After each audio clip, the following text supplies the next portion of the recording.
새벽 4시 서울 지하철 막차를 놓친 김서연은 청담동 골목길을 터벅터벅 걷고 있었습니다. 젖은 운동화에서 물이 찰랑거렸고 어제 비에 젖은 신발은 아직도 마르지 않았습니다.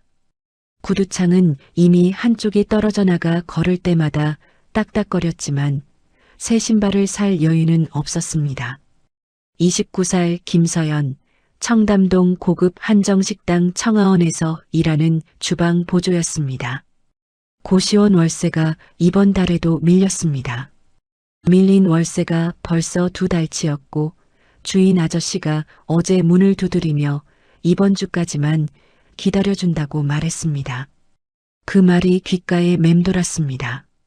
서연은 한숨을 쉬며 식당 뒷문으로 들어섰고 주방에는 벌써 불이 켜져 있었습니다.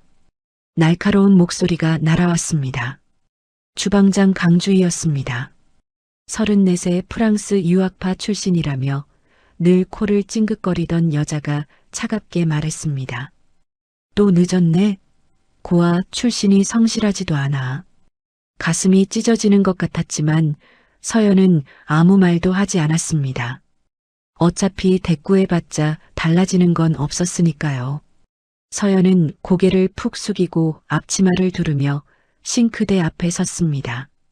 설거지, 청소, 재료 손질, 그게 서연이 이 식당에서 하는 일의 전부였습니다.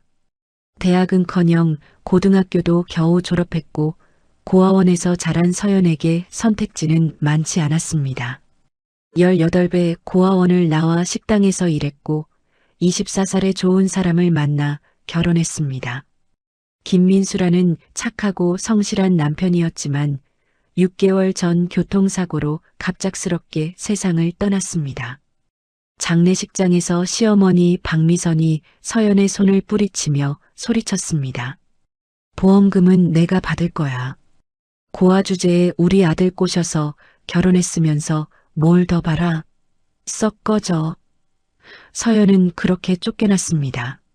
남편과 함께 살던 집에서 그나마 가족이라고 생각했던 사람들에게서 쫓겨났고 보험금 3억 원은 고스란히 시어머니가 가져갔습니다. 서연에게 남은 건 고시원 방 하나와 식당 일자리뿐이었습니다.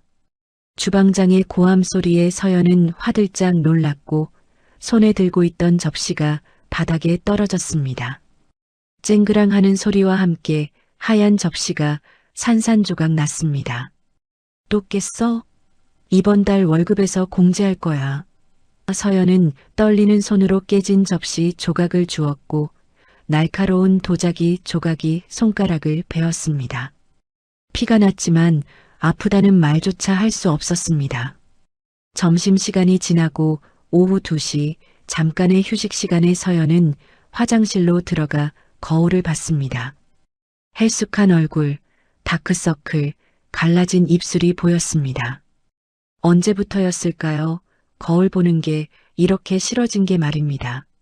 눈물이 핑 돌았고 서연은 작은 목소리로 중얼거렸습니다. 엄마, 나 왜 이렇게 사는 걸까요? 하지만 대답해 줄 사람은 없었습니다. 서연의 엄마는 서연이 3살 때 화재 사고로 세상을 떠났고 아빠는 얼굴도 모릅니다. 고아원 원장 선생님이 말했습니다. 너는 불에 타는 집에서 구조됐단다. 내 왼쪽 팔에 있는 흉터가 그때 생긴 거야. 왼쪽 팔꿈치 아래에는 흉측한 화상 흉터가 있었고 서연은 평생 긴팔 옷만 입으며 그 흉터를 숨기고 살았습니다. 저녁 9시 드디어 퇴근 시간이었습니다. 서연은 지친 몸을 이끌고 식당 뒷문으로 나와 골목길을 걷는데 전봇대에 붙은 낡은 종이 한 장이 눈에 들어왔습니다. 호기심에 가까이 다가가 그 내용을 읽는 순간 서연의 심장이 멎는 것 같았습니다. 사람을 찾습니다. 김씨 성을 가진 여자아이 1996년생 추정, 왼쪽 팔꿈치 아래 화상 흉터, 찾는 사람 윤태산, 연락처가 적혀 있었습니다. 서연의 손이 덜덜 떨렸습니다. 1996년생, 김씨 성, 왼쪽 팔꿈치 아래 화상 흉터, 전부 자신의 이야기였습니다. 서연은 떨리는 손으로 왼쪽 소매를 걷어 올렸고 흉측한 화상 흉터가 드러났습니다. 벽보에 적힌 내용과 똑같았습니다. 심장이 미친 듯이 뛰었습니다. 윤태산이라는 이 사람은 대체 누구일까요? 서연은 벽보를 다시 들여다봤고 맨 아래 작은 글씨로 이렇게 적혀 있었습니다. 33년간 단 하루도 당신을 찾는 걸 멈추지 않았습니다. 33년이라는 시간이 믿기지 않았습니다. 서연의 나이가 29살이니까 그 사람은 서연이 3살 때 일어난 그 화재 사고 이후부터 계속 찾고 있었다는 뜻일까요? 그렇다면 이 사람은 대체 누구일까요? 서연은 주머니에서 낡은 휴대폰을 꺼내 벽보에 적힌 번호를 천천히 눌렀습니다. 손가락이 떨렸지만 통화 버튼을 누르기 직전 서연은 멈칫했습니다. 설마 이게 나일 리가 없어. 그냥 우연의 일치겠지. 그런 생각이 들었습니다. 하지만 왼쪽 팔꿈치 아래 화상 흉터까지 똑같다는 게 우연일 수 있을까요? 김씨 성의 1996년생의 화상 흉터까지 모든 게 일치했습니다. 서연은 눈을 감았습니다. 만약에, 정말 만약에 이게 나라면 나한테도 가족이 있다는 뜻일까요? 눈물이 주르르 흘러내렸습니다. 평생을 혼자라고 생각하며 살아왔습니다. 세상에 나를 찾는 사람은 아무도 없다고 믿었습니다. 하지만 지금 눈앞에 이 벽보는 말하고 있었습니다. 33년간 단 하루도 당신을 찾는 걸 멈추지 않았다고 누군가 자신을 찾고 있었다는 겁니다. 그것도 33년 동안이나 말입니다. 서연은 휴대폰을 꼭 쥐고 떨리는 손가락으로 통화 버튼을 눌렀습니다. 뚜뚜뚜 신호음이 울렸고 서연의 심장은 터질 것 같았습니다. 그리고 차분하지만 묵직한 남자의 목소리가 들려왔습니다. 서연은 입을 열려고 했지만 목소리가 나오지 않았습니다. 남자가 다시 물었고 서연은 겨우 입을 뗐습니다. 저 벽보 보고 전화했는데요. 그 순간 전화기 너머로 뭔가 떨어지는 소리가 들렸습니다. 쿵 하는 소리와 함께 남자가 숨을 크게 들이켰고 목소리가 떨리고 있었습니다. 지금 뭐라고 하셨습니까? 서연이 조심스럽게 말했습니다. 벽보에 왼쪽 팔꿈치 아래 화상 흉터 있는 사람 찾는다고 적혀 있었는데요. 남자는 한동안 아무 말도 하지 못했습니다. 긴 침묵이 흐른 뒤 남자가 떨리는 목소리로 물었습니다. 내일 시간 되십니까? 제발 부탁입니다. 한 번만 만나 주십시오. 남자의 목소리에서 눈물이 느껴졌고 서연은 멍하니 대답했습니다. 네, 괜찮습니다. 남자는 주소를 알려줬습니다. 청담동 태산정, 내일 오전 10시에 그곳으로 와주시겠습니까? 태산정이라는 이름을 들은 순간 서연은 놀랐습니다. 청담동에서 가장 유명한 고급 한정 식당, 미슐랭 3스타를 받은 곳, 대통령도 찾아온다는 그 식당이었습니다. 전화가 끊기고 서연은 한동안 멍하니 서 있었습니다. 태산정, 윤태산, 그리고 33년이라는 시간. 대체 이 사람은 누구일까요? 왜 33년 동안 자신을 찾았을까요? 서연은 다시 벽보를 바라봤습니다. 낡고 바랜 종이 수없이 비바람을 맞아 해진 가장자리를 보며 생각했습니다.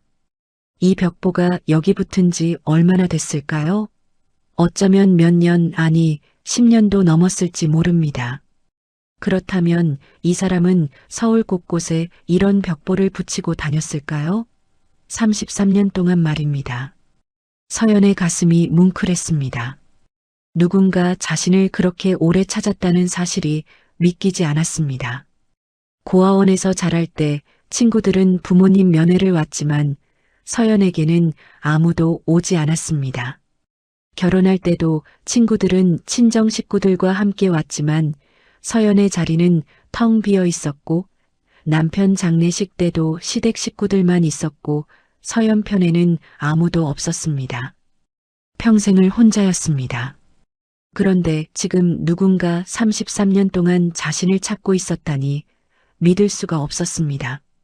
서연은 벽보를 조심스럽게 떼어내 가슴에 꼭 안았습니다. 내일 가봐야겠다고 작은 목소리로 중얼거렸습니다. 혹시 모릅니다. 어쩌면 내일 서연의 인생이 바뀔지도 모릅니다. 그날 밤 서연은 잠을 이루지 못했습니다. 고시원 침대에 누워 천장을 바라보며 수없이 뒤척였고 내일 만날 그 사람이 대체 누구일지 상상했습니다. 가족일까요? 친척일까요? 아니면 전혀 다른 누군가일까요? 33년이라는 시간이 계속 머릿속을 맴돌았습니다. 그 긴 세월 동안 단 한 번도 포기하지 않고 자신을 찾았다는 게 믿기지 않았습니다. 다음 날 아침 8시 서연은 일찍 일어나 샤워를 했습니다. 옷장을 열었지만 마땅히 입을 옷이 없었습니다. 낡은 청바지와 후드티, 그게 서연이 가진 옷의 전부였습니다. 거울을 보며 한숨을 쉬었지만 어쩔 수 없었습니다. 서연은 긴팔 후드티를 입고 왼쪽 팔의 흉터를 다시 한번 확인했습니다. 흉터는 여전히 그 자리에 있었고 어제 본 벽보의 내용이 다시 떠올랐습니다. 9시 30분 서연은 청담동 한복판에 서 있었습니다. 주변은 고급 상점과 외제차들로 가득했고 멀리서 태산정이라는 간판이 보였습니다. 현대적으로 지어진 한옥 스타일의 건물이었고 입구부터 범상치 않은 분위기가 느껴졌습니다. 서연은 주춤거리며 입구 쪽으로 걸어갔고 유리문 너머로 고급스러운 인테리어가 보였습니다.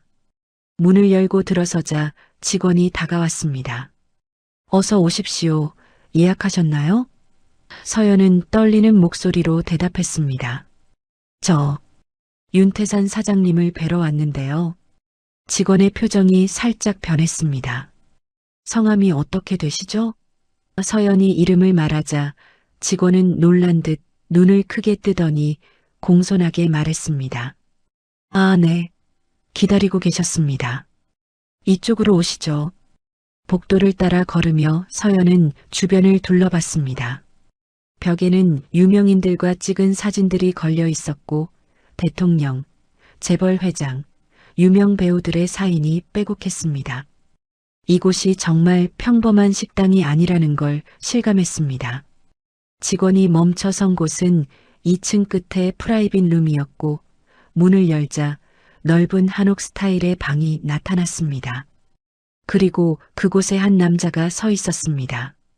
70대 중반으로 보이는 남자였고 흰머리가 섞인 단정한 헤어스타일에 깔끔한 한복 차림이었습니다. 등은 곱게 펴져 있었고 눈빛은 날카로웠지만 서연을 보는 순간 그 눈빛이 흔들렸습니다. 남자의 손이 미세하게 떨리고 있었습니다.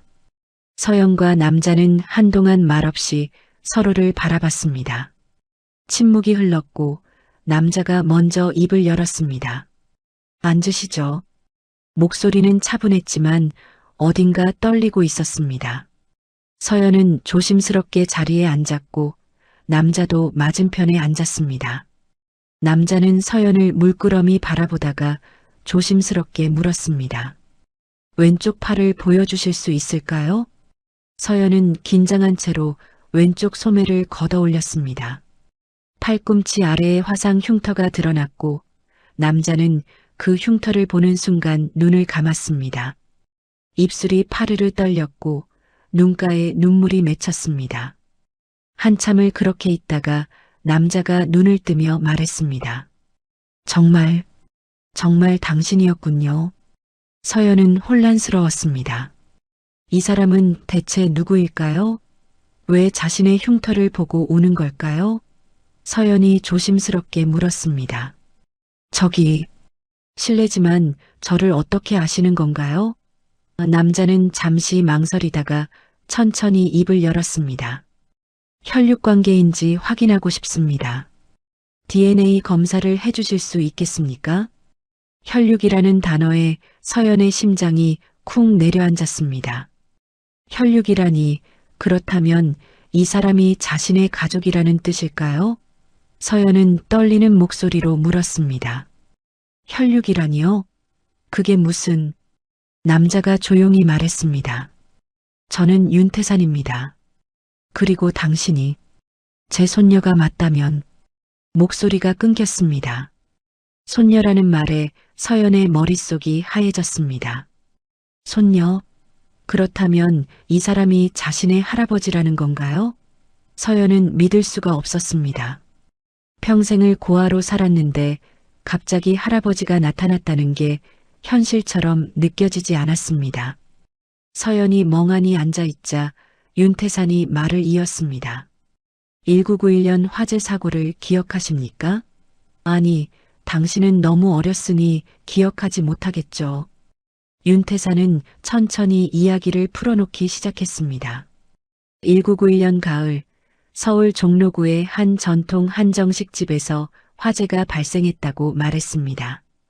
그 식당은 윤태산이 운영하던 곳이었고 그날 밤 늦게까지 주방에서 일하던 중 화재가 났다고 했습니다.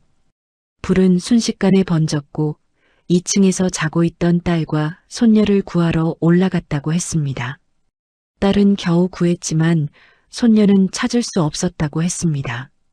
연기가 너무 심했고 불길이 거세서 더 이상 들어갈 수 없었다고 소방관들이 와서 겨우 진화했지만 그때는 이미 늦었다고 했습니다.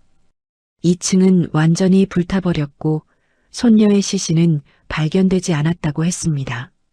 경찰은 완전히 타버렸을 거라고 했지만 윤태산은 믿을 수 없었다고 말했습니다. 딸은 화상을 입고 병원에 입원했지만 결국 2년 후 세상을 떠났다고 했습니다. 딸이 죽기 전 마지막으로 한 말이 있었다고 윤태산의 목소리가 떨렸습니다. 아빠, 서연이를 찾아줘. 제발 우리 딸을 찾아줘. 그게 딸의 마지막 말이었다고 했습니다. 윤태산은 그때부터 손녀를 찾기 시작했다고 말했습니다. 전국의 고아원을 돌아다녔고 1991년부터 1996년 사이에 입양된 여자아이들을 모두 찾아다녔다고 했습니다. 1247곳의 고아원을 직접 방문했고 사비로 12억 원을 들여 사람을 찾았다고 했습니다.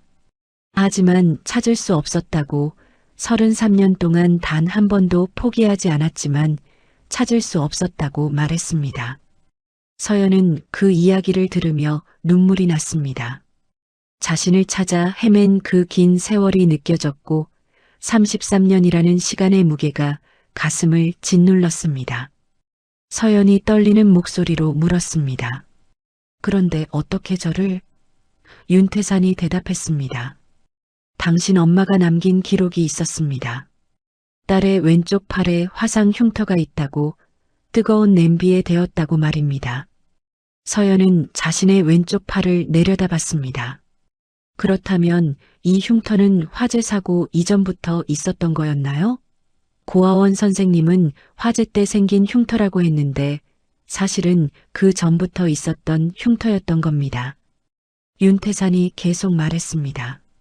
성함이 김서연이라고 하셨죠? 제 딸의 이름이 김은이였습니다.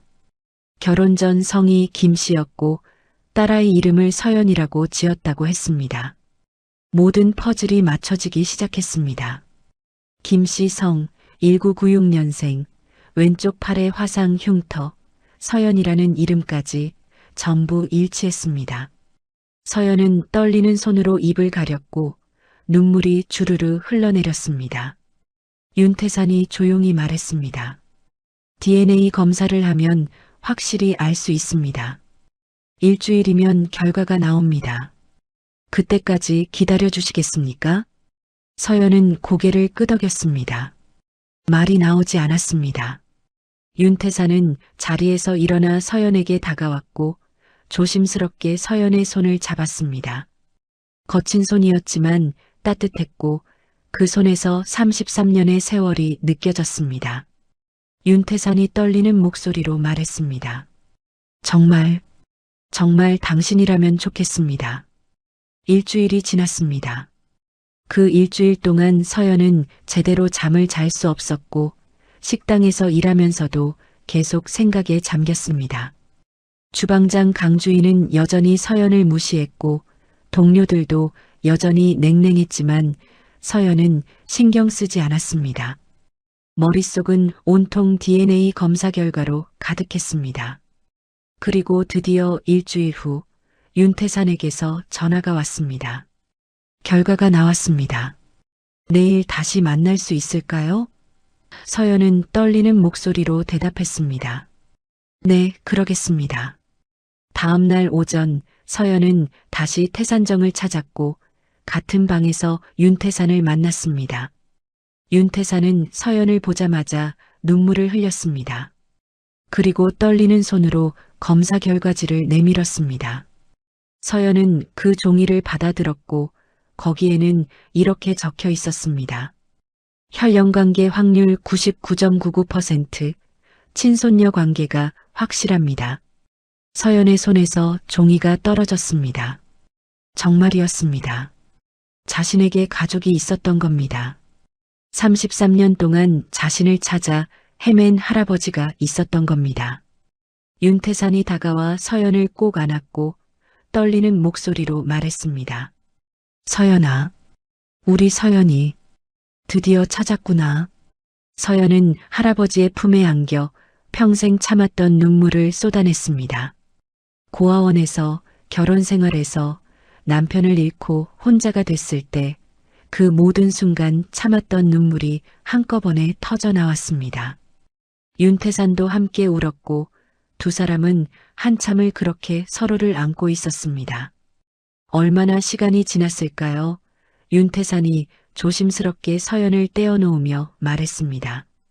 이제 혼자가 아니야. 영영 혼자가 아니란다. 서연은 고개를 끄덕이며 눈물을 닦았습니다. 윤태산이 미소를 지으며 물었습니다. 지금 어디서 일하고 있다고 했지? 서연이 대답했습니다. 청아원이라는 한정식당에서 주방 보조로 일하고 있습니다. 윤태산의 표정이 미묘하게 변했습니다. 청아원? 강주에 주방장이 있는 곳 말이지? 서연이 놀라며 물었습니다. 어떻게 아세요? 윤태산이 씁쓸하게 웃었습니다. 한식업계는 좁거든. 그 친구 잘 아네. 실력은 그저 그런데 배경으로 자리 잡은 케이스지. 서연은 아무 말도 하지 못했습니다.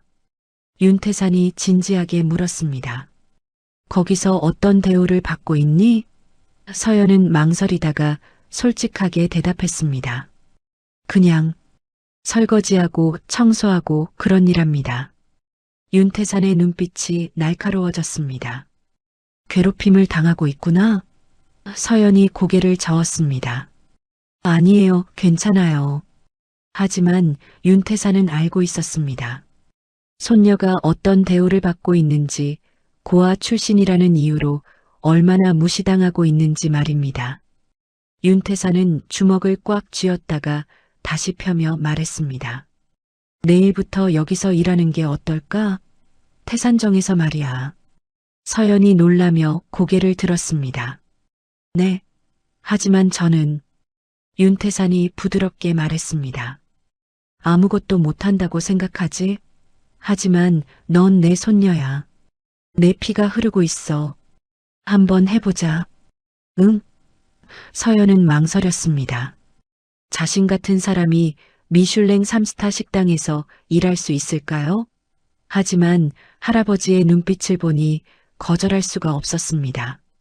서연은 작게 고개를 끄덕였고 윤태산은 환하게 웃었습니다. 그날 저녁 서연은 청아원에 사직서를 제출했습니다. 강주희가 비웃으며 말했습니다. 어디 가서 뭘 하겠다고? 너 같은 애가? 서연은 아무 대답도 하지 않고 조용히 나왔습니다. 이제 곧 알게 될 겁니다. 자신이 누구인지, 자신의 뒤에 누가 있는지 말입니다. 다음 날 아침 서연은 태산정 앞에 섰습니다. 어제까지만 해도 청아원의 주방 보조였지만 오늘부터는 이곳에서 일하게 된 겁니다. 미슐랭 3스타 식당, 대한민국 최고의 한정 식당, 그 유명한 태산정에서 말입니다.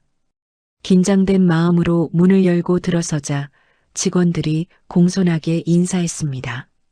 어제와는 완전히 다른 대우였고 서연은 어색하게 인사를 받았습니다.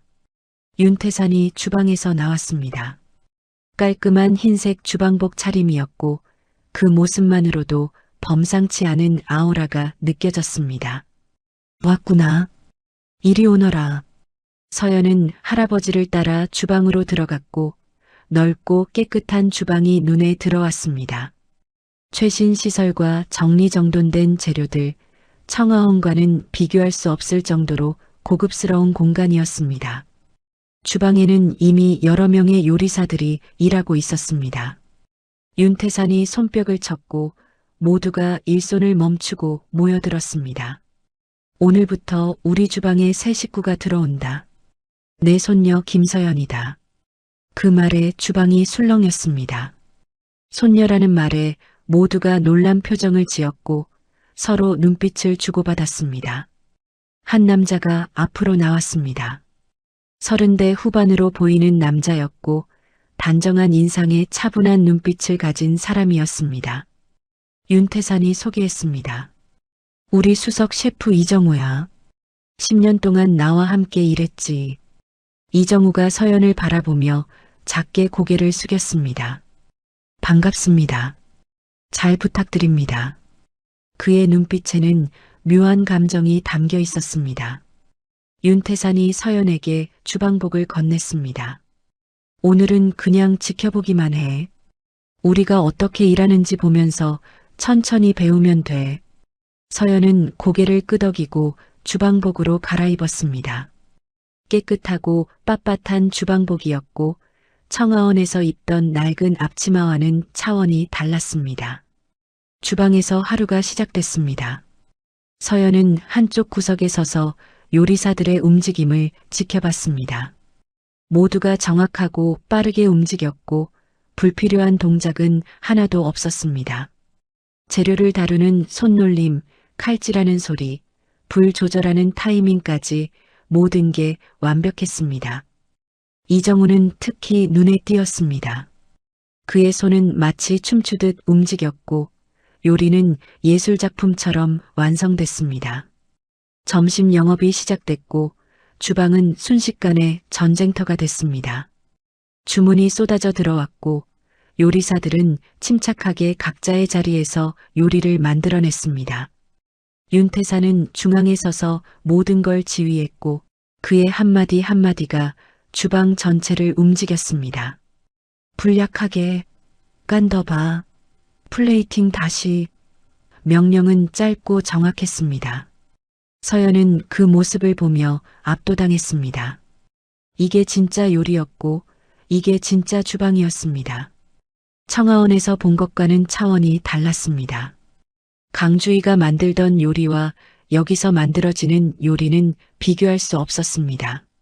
서연은 자신이 얼마나 좁은 세상에서 살아왔는지 깨달았습니다. 점심 영업이 끝나고 오후 2시 잠깐의 휴식 시간이 찾아왔습니다. 요리사들은 직원 식당으로 이동했고 서연도 따라갔습니다. 직원 식사마저도 수준이 달랐습니다. 신선한 재료로 만든 제대로 된 식사였고 청아원에서 먹던 남은 반찬과는 비교가 안 됐습니다. 식사를 하는 동안 다른 요리사들이 서연을 힐끔힐끔 쳐다봤습니다. 호기심 어린 눈빛도 있었고 의심스러운 눈빛도 있었습니다. 손녀라고는 하지만 정말 요리를 할 수 있을까? 그냥 백으로 들어온 거 아닐까? 그런 생각들이 눈빛에서 읽혔습니다. 서연은 고개를 숙이고 조용히 식사를 했습니다. 저녁 영업 준비가 시작됐고 윤태산이 서연을 불렀습니다. 서연아, 이리 와봐. 서연이 다가가자 윤태산은 앞치마를 건네며 말했습니다. 간단한 걸 하나 해볼래? 나물 무침 좀 해보렴. 주변 요리사들의 시선이 일제히 서연에게 쏠렸습니다. 나물 무침은 간단해 보이지만 사실 한식의 기본이었고 손맛이 가장 중요한 요리였습니다. 서연은 긴장한 채로 재료 앞에 섰습니다. 싱싱한 시금치가 놓여 있었고 옆에는 참기름과 간장, 마늘이 준비돼 있었습니다. 서연은 시금치를 집어들었고 손이 떨렸습니다. 평생 설거지만 하던 손이었고 제대로 된 요리를 해본 적이 없었습니다. 하지만 이상하게도 손이 움직이기 시작했습니다. 시금치를 적당한 크기로 자르고 물기를 꼭 짰습니다. 참기름을 두르고 마늘을 넣었으며 간장으로 간을 맞췄습니다.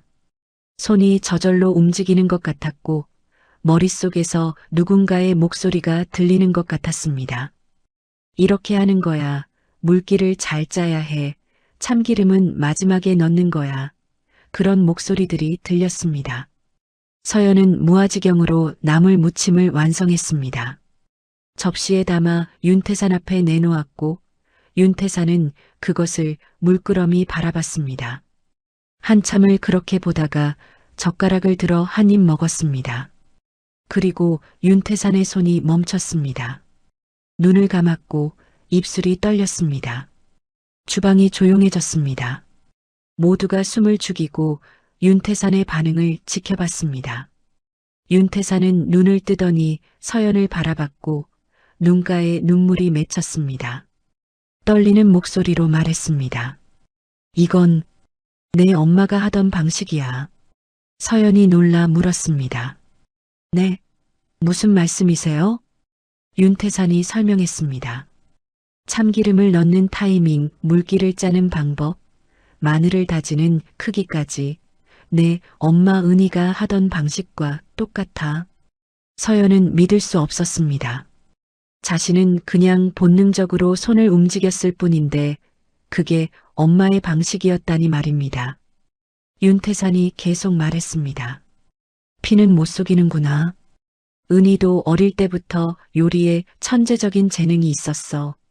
내가 가르친 적도 없는데 보기만 해도 따라했지. 이정우가 조심스럽게 나물 무침을 맛봤습니다. 그리고 놀란 표정으로 서연을 바라봤습니다. 정말 사모님 손맛이 느껴집니다. 다른 요리사들도 하나둘 맛을 봤고 모두 놀란 표정을 지었습니다. 단순한 나물 무침이었지만 뭔가 특별했고 손맛이 살아있었습니다. 윤태산이 서연의 어깨에 손을 얹었습니다. 서연아, 너한테 재능이 있어. 내 엄마처럼 말이야. 서연은 눈물이 났습니다. 평생 아무것도 할 줄 모르는 사람이라고 생각했는데 재능이 있다는 말을 처음 들었습니다. 그것도 할아버지에게서, 대한민국 최고의 요리사에게서 말입니다. 그날 이후 서연은 본격적으로 요리를 배우기 시작했습니다. 윤태산이 직접 가르쳤고 이정우도 옆에서 도왔습니다.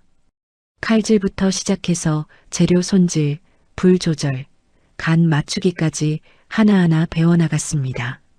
처음에는 서툴렀지만 점점 나아졌고 서연의 손은 날이 갈수록 익숙해졌습니다. 한 달이 지났습니다. 서연은 이제 간단한 요리는 혼자서도 만들 수 있게 됐고 주방에서의 위치도 잡아갔습니다. 다른 요리사들도 처음에 의심을 거두고 서연을 인정하기 시작했습니다. 실력으로 증명했기 때문입니다. 어느 날 저녁 윤태산이 서연을 불러 조용히 말했습니다. 서연아, 내일 특별한 손님이 오신다. 내가 요리 하나를 담당해 보는 게 어떨까? 서연이 놀라 물었습니다. 제가요? 아직 실력이 부족한데. 윤태산이 웃으며 말했습니다. 걱정 마. 넌 할 수 있어. 나물 무침을 만들면 돼. 내가 가장 잘하는 거잖아. 다음 날 저녁 특별한 손님이 왔습니다. VIP 룸으로 안내됐고 주방은 긴장감으로 가득 찼습니다. 윤태산이 메뉴를 지휘했고 서연은 떨리는 손으로 나물 무침을 준비했습니다. 정성스럽게 재료를 손질했고 엄마가 하던 방식 그대로 만들었습니다.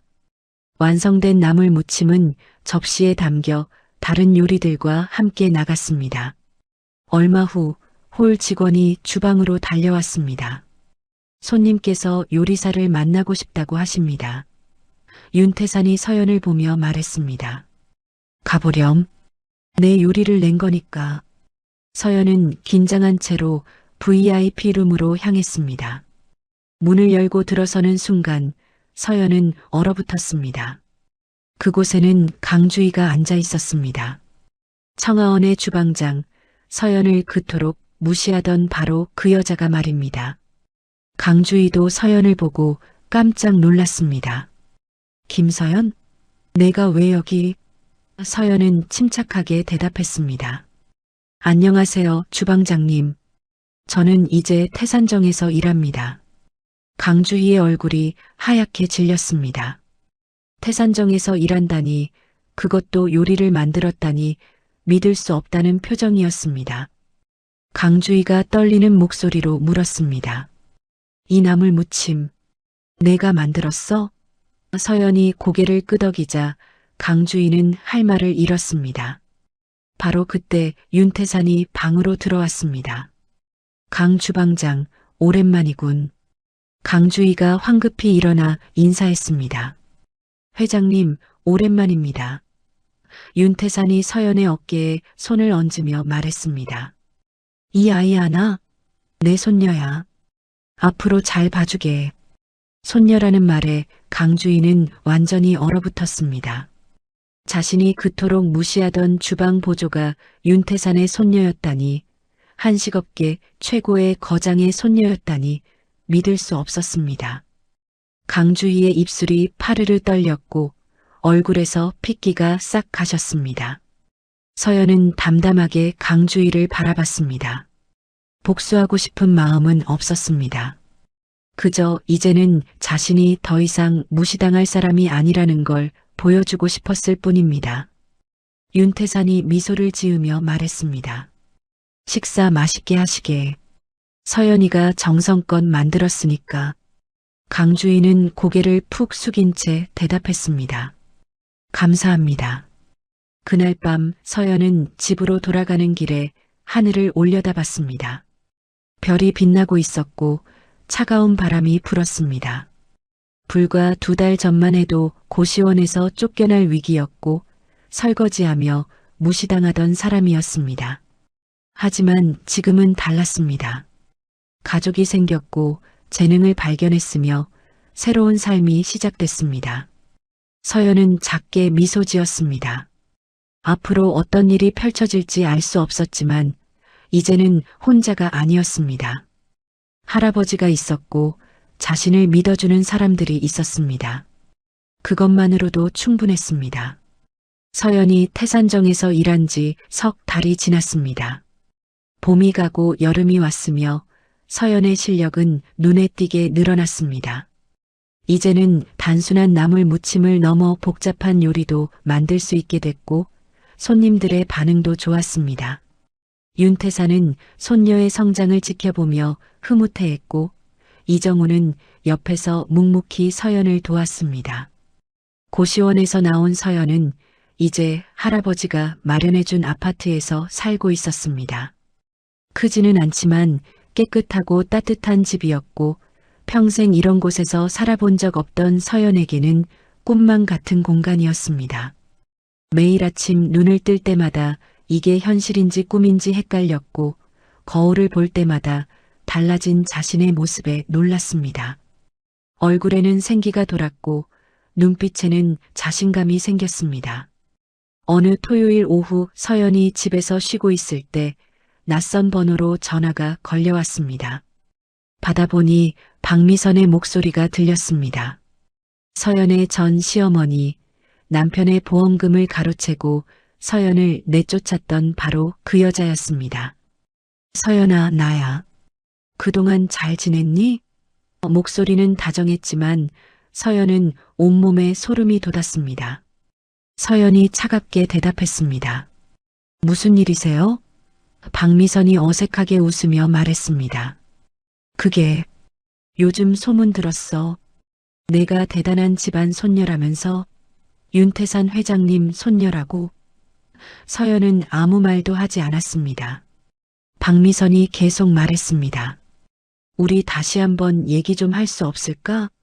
그동안 내가 너무했던 것 같아서. 미안해, 서연아. 서연은 웃음이 나왔습니다.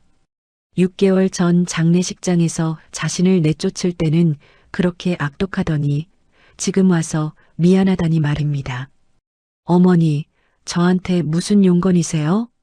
서연이 물었고 박미선은 잠시 망설이다가 솔직하게 말했습니다. 사실은 보험금 일 때문에 그래. 내가 생각해보니까 그건 내 거였어. 돌려줄게.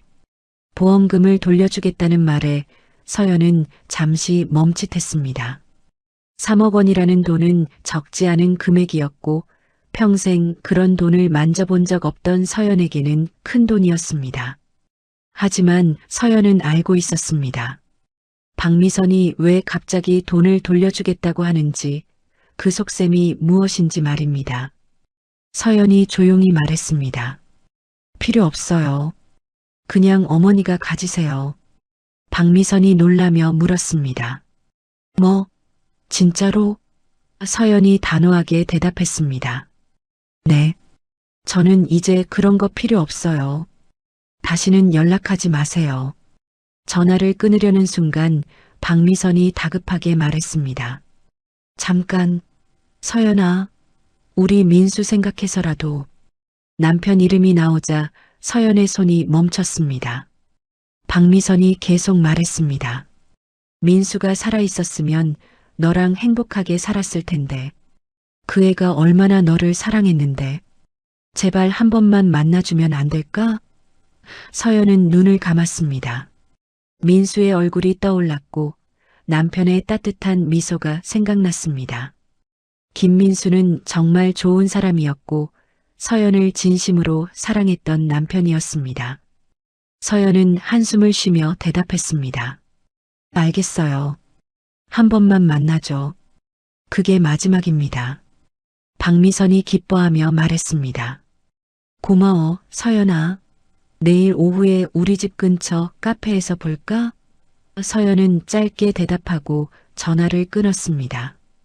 핸드폰을 내려놓고 창밖을 바라보니 날씨가 흐렸습니다. 다음 날 오후 서연은 약속 장소에 나갔습니다. 동네 카페였고 박미선은 이미 와서 기다리고 있었습니다. 서연을 보자 박미선은 환하게 웃으며 손을 흔들었습니다. 서연아, 여기. 서연은 자리에 앉았고 박미선은 커피를 주문하며 이것저것 물었습니다. 요즘 어때? 식당 일은 잘 되고? 서연이 담담하게 대답했습니다. 네, 잘 지내고 있어요. 박미선이 감탄하며 말했습니다. 대단하다, 정말. 윤태산 회장님 손녀라니. 나도 뉴스 보고 깜짝 놀랐어. 서연은 아무 말 없이 커피를 마셨습니다. 박미선이 조심스럽게 말을 꺼냈습니다. 서연아, 사실 오늘 부탁이 하나 있어서 그래. 역시나 부탁이 있었습니다. 서연은 차갑게 물었습니다. 무슨 부탁인데요? 박미선이 어색하게 웃으며 말했습니다. 사실은 슈퍼 운영이 요즘 안 좋아서 그래. 빚도 좀 있고. 혹시 조금만 도와줄 수 있을까? 서연은 예상했던 대답이었습니다. 결국 돈 때문이었고 서연을 이용하려는 거였습니다. 서연이 조용히 물었습니다. 얼마나 필요하신데요? 박미선의 눈이 반짝였습니다. 5천만 원만 있으면 돼. 빚 갚고 슈퍼 정리하면 딱 그 정도야. 5천만 원이라는 금액에 서연은 속으로 한숨을 쉬었습니다. 박미선이 계속 말했습니다. 너 이제 윤 회장님 손녀잖아. 그 정도 돈은 아무것도 아니지? 제발 좀 도와줘, 서연아. 서연은 박미선을 가만히 바라봤습니다. 6개월 전 장례식장에서 자신을 내쫓을 때 그 사람은 이렇게 말했습니다. 고아 주제에 우리 아들 꼬셔서 결혼했으면서 뭘 더 바라냐고. 썩 꺼지라고 소리쳤습니다. 보험금 3억 원을 가로채고 단 한 푼도 주지 않았으며 6개월 동안 단 한 번도 안부 전화조차 하지 않았습니다. 하지만 지금은 달랐습니다. 서연이 윤태산의 손녀라는 걸 알고 나니 태도가 180도 바뀌었고 미안하다며 접근했으며 결국 돈을 달라고 했습니다. 서연은 가방에서 수표를 꺼냈습니다. 5천만 원짜리 수표였고 박미선의 눈이 커졌습니다. 어머, 진짜로 줄 거야? 서연이 수표를 테이블 위에 놓으며 말했습니다. 이거 받으시면 앞으로 절대 연락하지 마세요. 민수 오빠 제사도 따로 지낼 테니까 신경 쓰지 마시고요. 박미선이 황급히 수표를 집어들며 말했습니다. 그래, 알았어. 고마워, 서연아. 서연은 자리에서 일어났습니다. 그럼 이만 가볼게요. 안녕히 계세요. 카페를 나오는 서연의 뒷모습을 보며 박미선은 수표를 확인했습니다. 진짜 5천만 원이었고 박미선은 입꼬리가 올라갔습니다. 역시 돈 많은 집 손녀답게 선심 쓰듯 돈을 주더라는 생각이 들었습니다. 박미선은 다시 전화해서 더 받아낼 생각을 하고 있었습니다. 하지만 서연은 달랐습니다.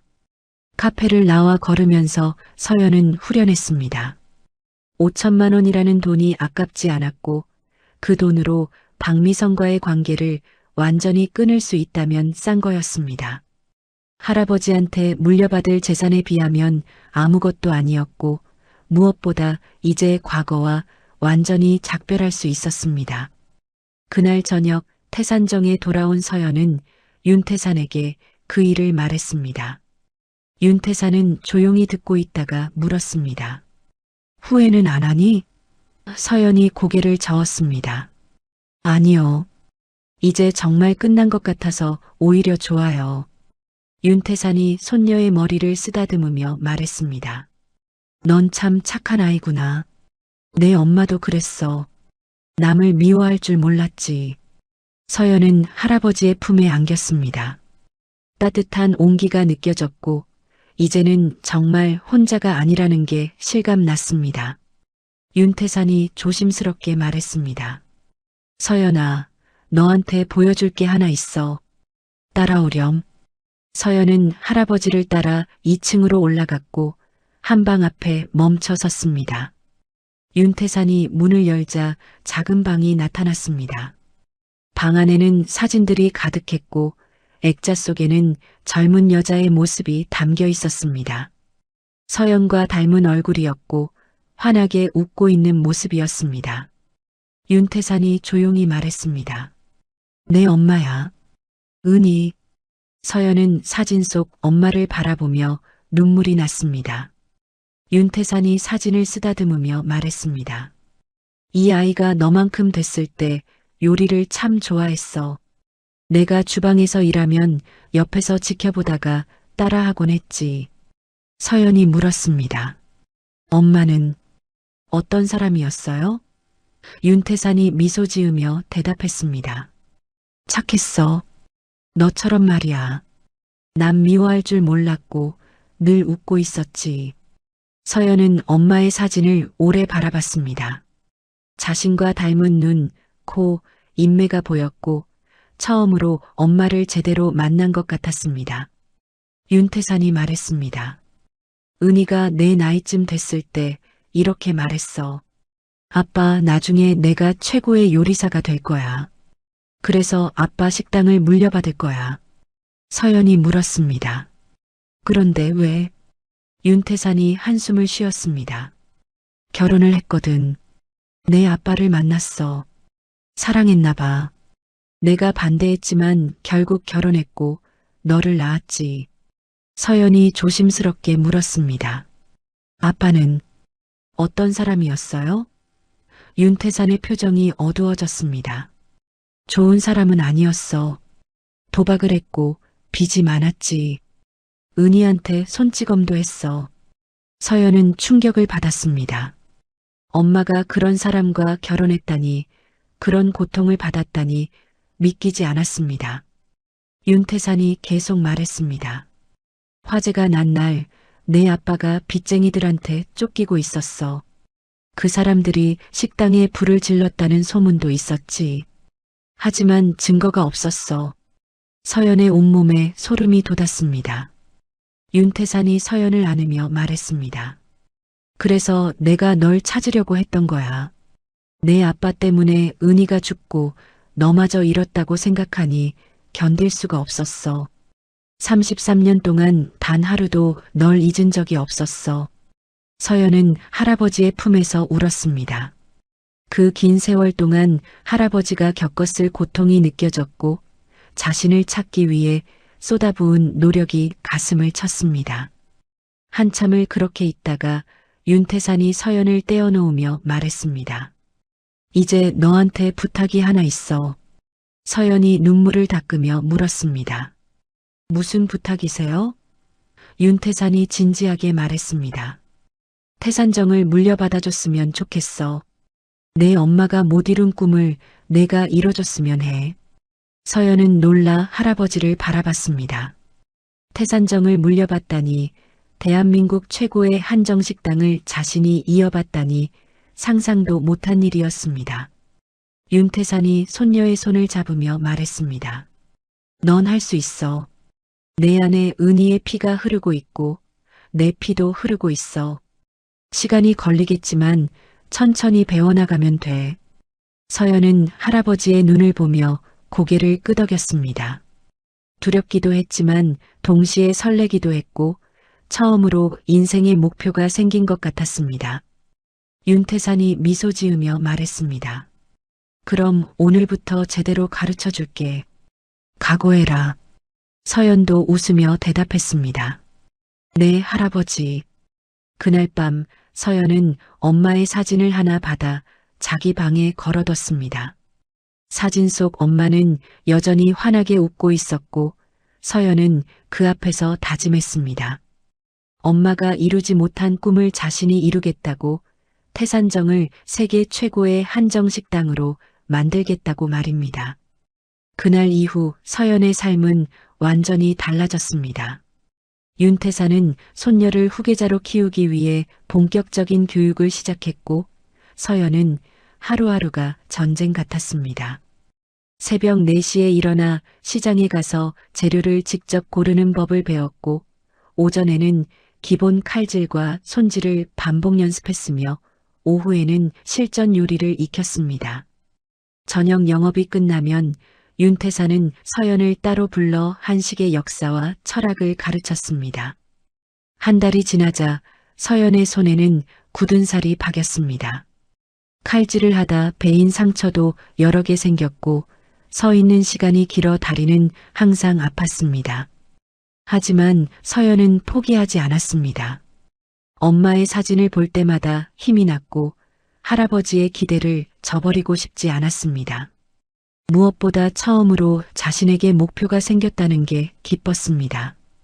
어느 날 저녁 윤태산이 서연을 불렀습니다. 다음 주에 중요한 행사가 있다. 한국 전통 음식 페스티벌인데 전국의 명장들이 모두 참가해. 서연이 긴장하며 물었습니다.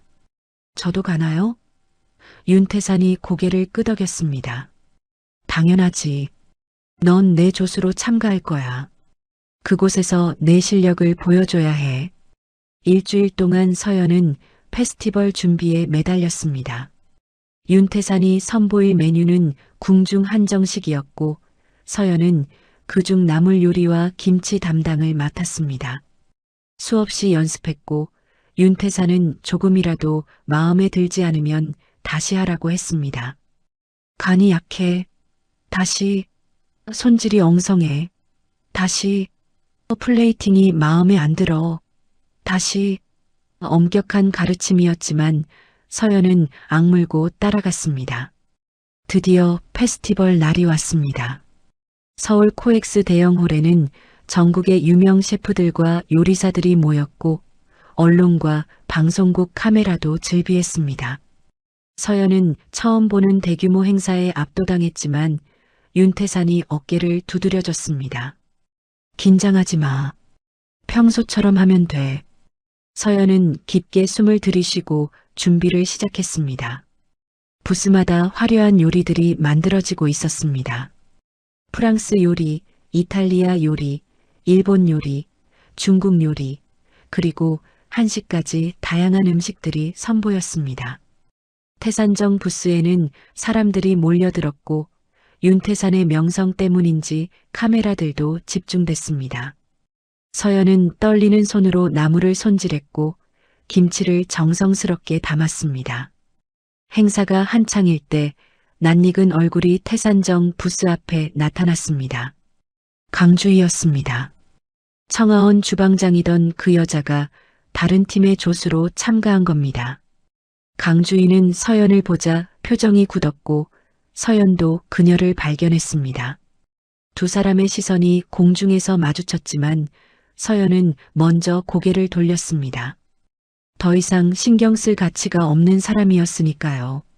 점심시간이 되자 심사위원들이 각 부스를 돌며 음식을 맛봤습니다. 유명 요리 평론가, 미슐랭 가이드 심사위원, 대학 교수들로 구성된 심사단이었고 그들의 평가는 냉정했습니다. 태산정 부스에 도착한 심사위원들은 윤태산이 만든 궁중 한정식을 하나하나 맛봤고 감탄하는 표정을 지었습니다. 한 심사위원이 서연이 만든 나물 무침을 먹더니 눈을 크게 떴습니다. 이 나물 무침은 누가 만들었습니까? 윤태산이 대답했습니다. 제 손녀입니다. 심사위원이 서연을 보며 물었습니다. 정말 섬세한 손맛이 느껴지는군요.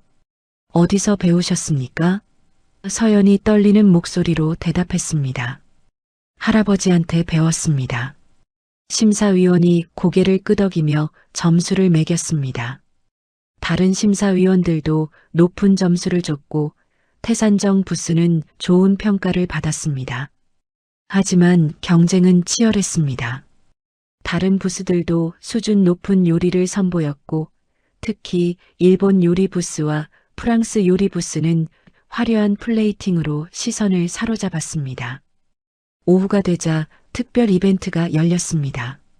즉석 요리 대결이었고 각 팀에서 한 명씩 나와 같은 재료로 요리를 만드는 거였습니다. 윤태산이 서연을 보며 물었습니다. 해볼 수 있겠니? 서연은 놀라 물었습니다. 제가요? 윤태산이 고개를 끄덕였습니다. 이제 내 실력을 보여줄 때야. 믿어. 서연은 떨리는 마음으로 앞으로 나갔습니다. 다른 팀에서도 요리사들이 나왔고 그 중에는 유명 셰프들도 있었습니다. 서연은 그들 사이에서 가장 어렸고 가장 경력이 짧았습니다. 사회자가 재료를 공개했습니다. 오늘의 재료는 닭고기, 버섯, 그리고 각종 채소입니다. 30분 안에 자유롭게 요리해 주세요. 타이머가 시작됐고 서연은 재료를 살펴봤습니다. 머릿속이 복잡했지만 할아버지의 가르침이 떠올랐습니다. 화려한 요리보다 정성스러운 요리가 더 감동을 준다고 재료 본연의 맛을 살리는 게 한식의 정수라고 말했던 그 말이 생각났습니다. 서연은 깊게 숨을 쉬고 요리를 시작했습니다. 닭고기는 깨끗하게 손질해서 삶았고 육수는 따로 받아뒀습니다. 버섯은 얇게 썰어 볶았으며 채소는 하나하나 정성스럽게 다듬었습니다. 다른 요리사들은 화려한 소스를 만들고 복잡한 기법을 선보였지만 서연은 담백하고 깔끔한 한식을 만들었습니다. 닭백숙을 현대적으로 재해석한 요리였고 곁들임으로 버섯볶음과 나물을 올렸습니다. 시간이 촉박했습니다. 28분째 서연은 마지막 플레이팅을 하고 있었습니다. 손이 떨렸지만 침착하게 움직였고 30분이 되는 순간 완성된 접시를 올렸습니다. 다른 요리사들도 모두 완성했고 심사위원들이 하나씩 맛을 보기 시작했습니다. 서연의 차례가 왔습니다. 심사위원들이 서연의 요리를 보더니 고개를 갸우뚱했습니다. 다른 요리들에 비해 화려하지 않았고 심플해 보였기 때문입니다. 하지만 한 입 먹는 순간 그들의 표정이 바뀌었습니다. 이건 한 심사위원이 눈을 감고 음미했습니다. 정말 깊은 맛이군요. 다른 심사위원도 고개를 끄덕였습니다.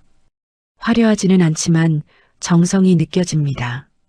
재료 본연의 맛을 최대한 살렸고 한식의 정수가 담겨 있어요. 또 다른 심사위원이 말했습니다. 어린 나이에 이런 요리를 만들다니 놀랍습니다. 누구한테 배웠죠? 서연이 대답했습니다. 할아버지 윤태산 명장님한테 배웠습니다. 심사위원들이 윤태산을 보며 고개를 끄덕였습니다. 역시 명장의 손녀답다는 표정이었습니다. 하지만 서연은 알고 있었습니다. 이 요리에는 할아버지의 가르침뿐만 아니라 엄마의 손맛도 담겨 있다는 걸, 자신도 모르게 엄마가 하던 방식대로 요리했다는 걸 말입니다. 결과 발표 시간이 왔습니다. 사회자가 마이크를 잡고 말했습니다. 즉석 요리 대결 우승자는 잠시 멈추더니 이름을 불렀습니다. 태산정 김서연님입니다. 객석에서 박수가 터져나왔고 서연은 믿을 수 없다는 표정으로 앞으로 나갔습니다.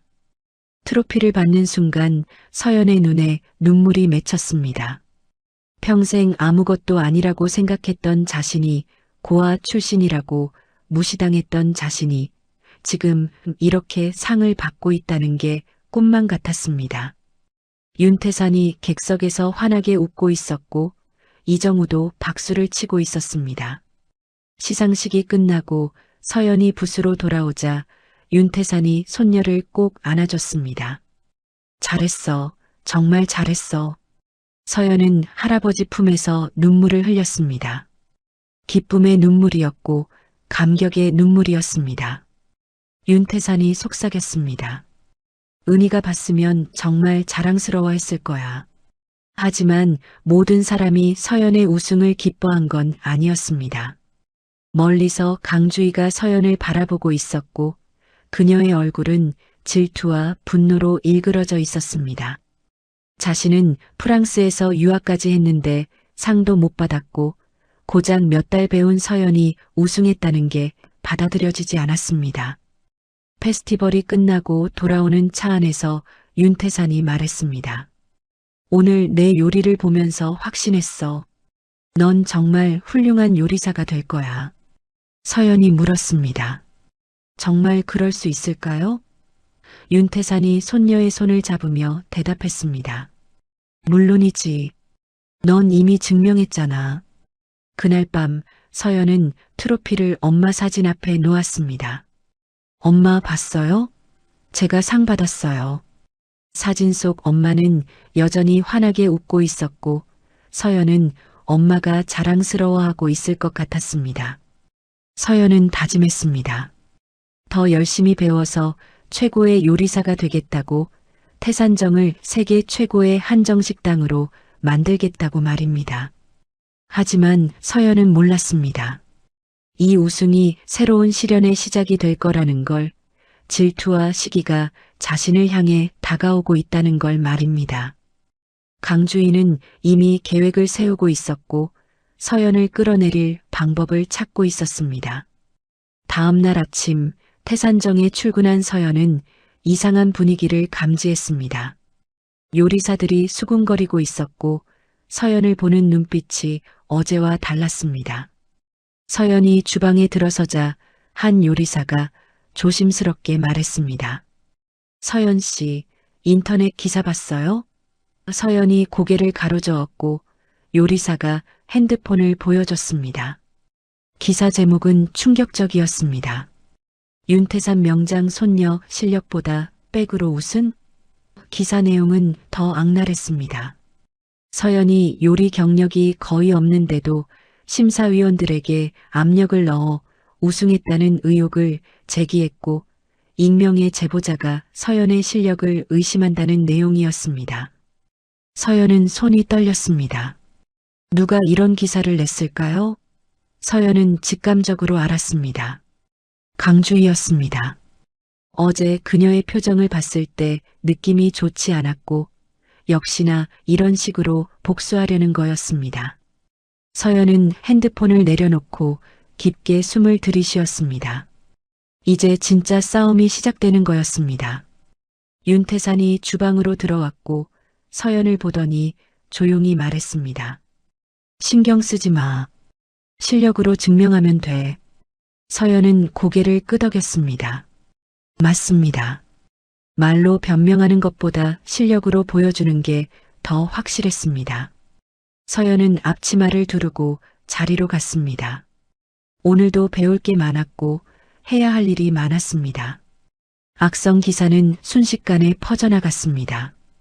인터넷 커뮤니티마다 서연에 대한 이야기가 올라왔고 댓글에는 비난이 쏟아졌습니다. 실력도 없는데 백으로 우승했다는 글, 윤태산의 손녀라는 이유만으로 특혜를 받는다는 글, 심지어 페스티벌 자체가 조작됐다는 의혹까지 제기됐습니다. 서연은 핸드폰을 볼 때마다 가슴이 아팠지만 내색하지 않으려 애썼습니다. 태산정의 예약 취소가 들어오기 시작했습니다. 단골 손님 중 일부가 전화를 걸어 예약을 취소했고 그 이유는 대부분 비슷했습니다. 윤태산 명장의 식당이 이제 믿을 수 없다는 거였습니다. 손녀를 편애해서 공정하지 않은 평가를 내렸다는 소문 때문에 식당 전체의 신뢰도가 떨어진 겁니다. 윤태산은 아무렇지 않은 척했지만 서연은 알고 있었습니다.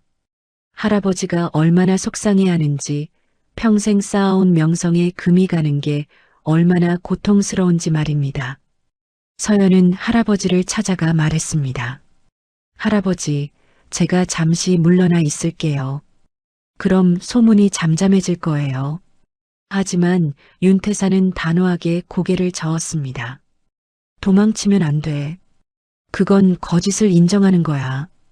윤태산이 서연의 어깨를 잡으며 말했습니다. 넌 정당하게 실력으로 이겼어. 심사위원들이 내 요리를 먹고 감동했기 때문이야. 그 사실을 잊지 마. 서연은 눈물이 났지만 참았습니다. 할아버지의 믿음에 보답하고 싶었고 이 시련을 이겨내고 싶었습니다.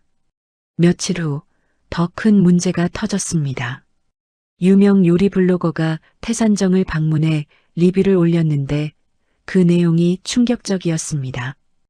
윤태산 명장의 손녀가 만든 요리를 먹어봤는데 형편없었다는 평가였고 사진과 함께 상세한 비판이 올라왔습니다.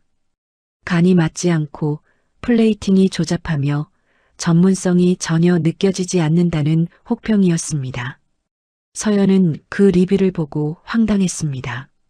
그날 자신은 주방에 없었고 그 블로거가 주문한 요리를 만든 적이 없었기 때문입니다. 누군가 거짓 리뷰를 작성한 게 분명했습니다.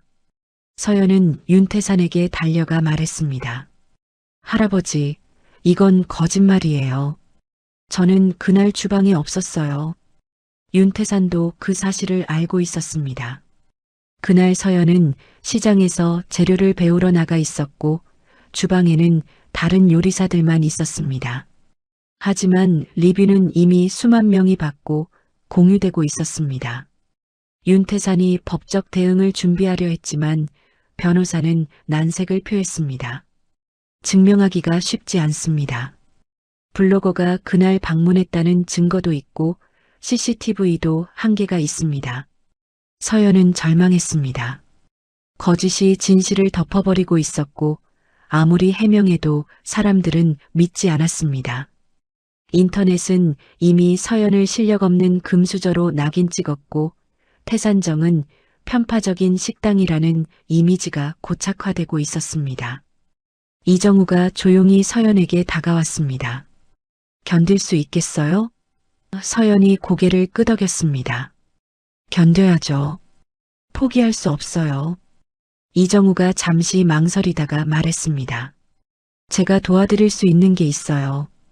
그날 주방 일지를 확인해 봤는데 서연 씨는 오전 10시부터 오후 3시까지 시장에 나가 있었어요. 그 시간에 그 블로거가 방문했다면 서연 씨가 만든 요리를 먹을 수가 없죠. 서연의 눈이 빛났습니다. 그렇습니다. 주방 일지가 있었습니다.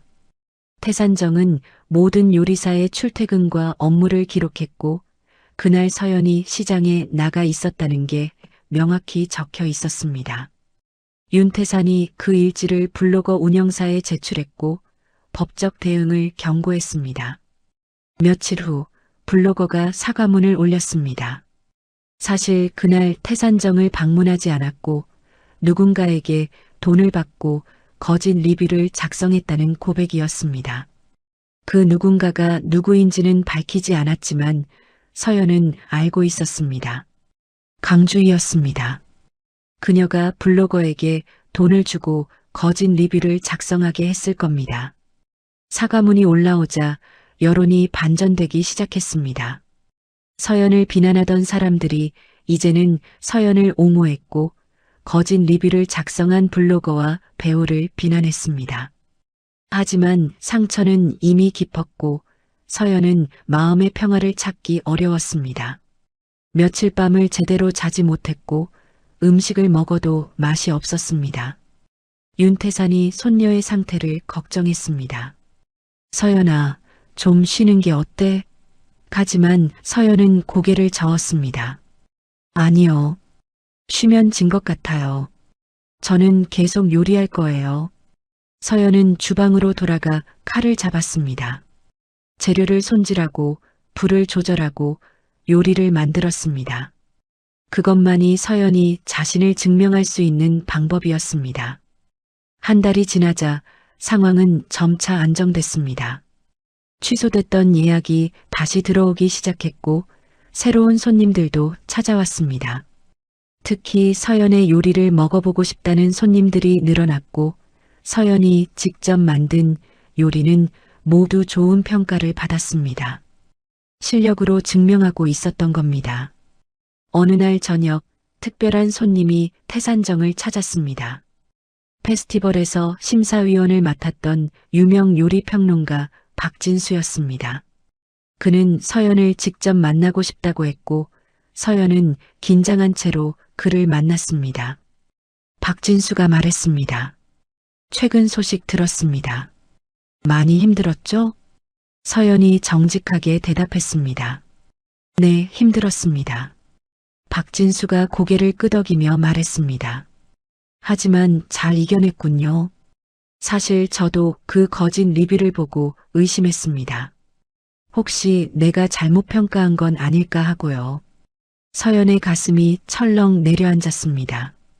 박진수가 계속 말했습니다. 그래서 오늘 다시 왔습니다. 당신의 요리를 다시 먹어보고 싶어서요. 제대로 평가하고 싶습니다. 서연은 긴장했지만 동시에 기회라고 생각했습니다. 진짜 실력을 보여줄 수 있는 기회였습니다. 서연이 말했습니다. 제가 직접 만들어 드리겠습니다. 최선을 다하겠습니다. 서연은 주방으로 들어가 메뉴를 고민했습니다. 무엇을 만들어야 할까요? 화려한 요리, 복잡한 요리, 아니었습니다. 서연은 자신이 가장 잘하는 것, 가장 자신 있는 것을 만들기로 했습니다. 엄마의 손맛이 담긴 요리, 할아버지의 가르침이 녹아든 요리를 만들기로 했습니다. 서연은 정성스럽게 재료를 손질했습니다. 제철 채소를 골라 나물을 무쳤고 신선한 생선으로 조림을 만들었으며 정갈한 밥상을 차렸습니다. 화려하지 않았지만 정성이 가득했고 재료 하나하나에 마음을 담았습니다. 완성된 요리는 단순해 보였지만 깊은 맛이 있었습니다. 박진수가 요리를 받았습니다. 천천히 젓가락을 들어 나물 무침을 먹었고 눈을 감았습니다. 한참을 그렇게 있다가 눈을 뜨더니 서연을 바라봤습니다. 이건 목소리가 떨렸습니다. 정말 훌륭합니다. 페스티벌 때보다 더 나아졌어요. 서연은 안도의 한숨을 쉬었습니다. 박진수가 생선 조림을 먹고 밥을 먹고 모든 요리를 하나하나 음미했습니다. 그리고 마지막 한 숟가락까지 남기지 않고 다 먹었습니다. 빈 그릇을 내려놓으며 박진수가 말했습니다. 제 평가는 틀리지 않았습니다. 당신은 정말 재능 있는 요리사예요. 박진수는 식당을 나가며 서연에게 명함을 건넸습니다. 언젠가 당신만의 식당을 열게 되면 꼭 연락 주세요. 제가 첫 손님이 되고 싶습니다. 서연은 명함을 받으며 감사하다고 말했습니다. 박진수가 떠나고 서연은 한참을 그 자리에 서 있었습니다. 윤태산이 나타나 손녀의 어깨를 토닥였습니다. 맞지? 진실은 결국 드러나게 돼 있어. 서연이 고개를 끄덕였습니다. 네, 할아버지. 윤태산이 미소 지으며 말했습니다. 이제 진짜 시작이야. 내가 얼마나 더 성장할 수 있는지 보여줄 차례지. 다음 날 박진수가 자신의 블로그에 태산정 재방문 리뷰를 올렸습니다. 서연의 요리를 극찬했고 거짓 리뷰 사건 이후에도 흔들리지 않고 실력을 키운 점을 높이 평가했습니다. 그 리뷰는 순식간에 퍼져나갔고 서연에 대한 여론은 완전히 바뀌었습니다. 하지만 강주인은 화가 났습니다. 자신의 계획이 실패했고 오히려 서연이 더 유명해졌기 때문입니다. 강주인은 청아원을 그만두고 다른 식당으로 자리를 옮겼지만 어디를 가도 서연의 소문이 들렸습니다. 윤태산의 손녀, 천재 요리사, 차세대 한식 명장, 그런 수식어들이 서연을 따라다녔습니다. 어느 날 밤 강주인은 술을 마시며 생각했습니다. 서연을 무너뜨릴 방법이 없을까? 하지만 이제는 함부로 건드릴 수 없었습니다. 서연 뒤에는 윤태산이 있었고 이정우가 있었으며 수많은 지지자들이 있었습니다. 강주인은 분노했지만 동시에 두려웠습니다. 서연은 그런 강주희의 마음을 모른 채 열심히 요리를 배웠습니다. 할아버지는 이제 더 고급 기술을 가르쳤고 서연은 하나하나 흡수해 나갔습니다. 칼질 기술, 불 조절, 간 맞추기, 플레이팅까지 모든 것이 일취월장했습니다. 1년 전의 서연과는 완전히 다른 사람이 됐습니다. 어느 저녁 윤태산이 서연을 불러 조용히 말했습니다. 내년에 국제요리대회가 열려. 세계 각국의 요리사들이 모이는 큰 대회지. 서연이 긴장하며 물었습니다. 그래서요? 윤태산이 미소 지으며 대답했습니다. 내가 한국 대표로 나가는 게 어떨까? 서연은 깜짝 놀랐습니다. 국제대회에 한국 대표로 나간다니 상상도 못한 일이었습니다. 윤태산이 계속 말했습니다. 아직 1년이 남았어. 그동안 최선을 다해 준비하자. 내가 세계 무대에서 우리 한식의 아름다움을 보여줄 수 있을 거야. 서연은 두렵기도 했지만 동시에 설렜습니다. 엄마가 이루지 못한 꿈, 할아버지가 바라던 꿈을 자신이 이룰 수 있을지도 모른다는 생각이 들었습니다. 서연은 고개를 끄덕이며 말했습니다. 할게요, 할아버지. 최선을 다할게요. 그날 밤 서연은 엄마 사진 앞에 앉아 말했습니다. 엄마, 저 국제대회에 나가요. 엄마와 할아버지의 이름을 빛낼게요. 사진 속 엄마는 여전히 환하게 웃고 있었고 서연은 엄마가 응원해주고 있다고 믿었습니다. 하지만 서연은 몰랐습니다. 국제대회까지 가는 길이 얼마나 험난할지, 그리고 그 과정에서 자신의 진짜 모습을 발견하게 될지 말입니다.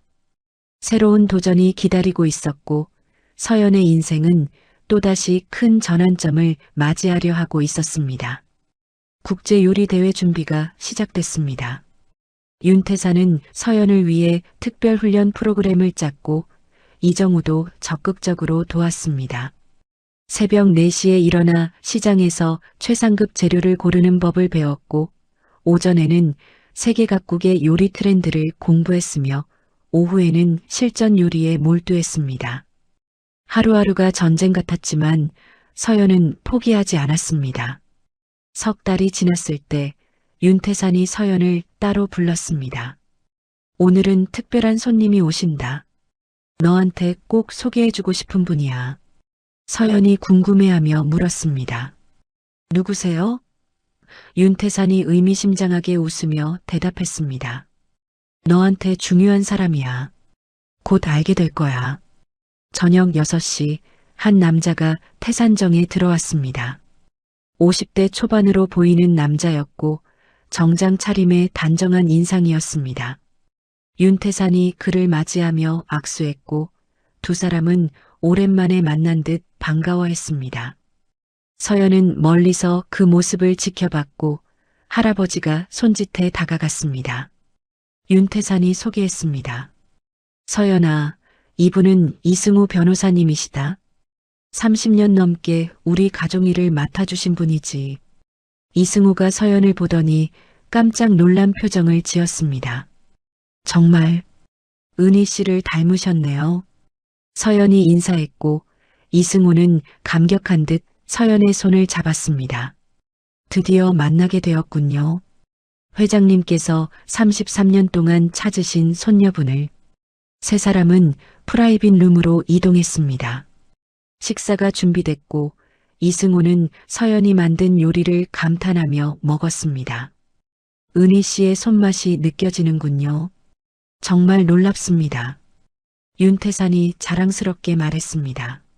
서연이가 내년 국제요리대회에 한국 대표로 나갈 예정이야. 이승우가 박수를 치며 축하했습니다. 대단하십니다. 은희 씨가 보셨으면 정말 자랑스러워 하셨을 텐데. 그 순간 이승우의 표정이 어두워졌습니다.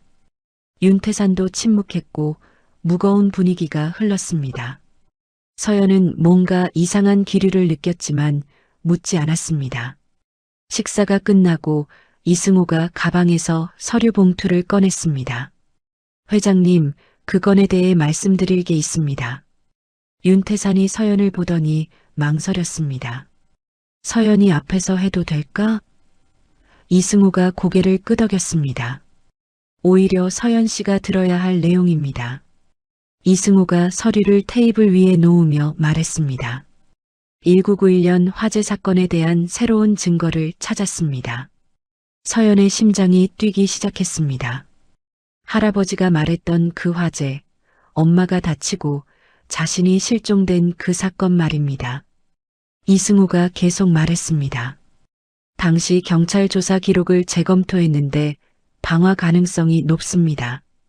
윤태산의 주먹이 꽉 쥐어졌습니다. 역시 그랬군.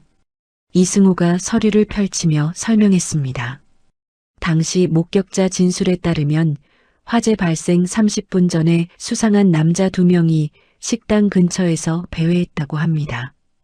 그리고 그 남자들이 서연 씨의 아버지와 연관이 있었다는 새로운 증언이 나왔습니다. 서연은 숨이 막혔습니다. 아버지, 자신의 아버지가 그 화재와 연관이 있다는 건가요? 이승우가 조심스럽게 말했습니다. 서연 씨의 아버지 이름은 김태준입니다. 당시 도박 빚이 3억 원 정도 있었고 빚쟁이들에게 쫓기고 있었습니다. 빚쟁이들이 압박하기 위해 불을 질렀을 가능성이 높습니다. 서연의 머릿속이 하얘졌습니다. 그렇다면 엄마가 다치고 자신이 실종된 건 모두 아버지 때문이라는 건가요? 윤태산이 떨리는 목소리로 물었습니다. 김태준은 지금 어디 있나? 이승우가 대답했습니다. 행방불명입니다. 화재 직후 사라졌고 30년 넘게 종적을 감췄습니다. 서연이 떨리는 목소리로 물었습니다. 그럼 저는 어떻게 된 거예요?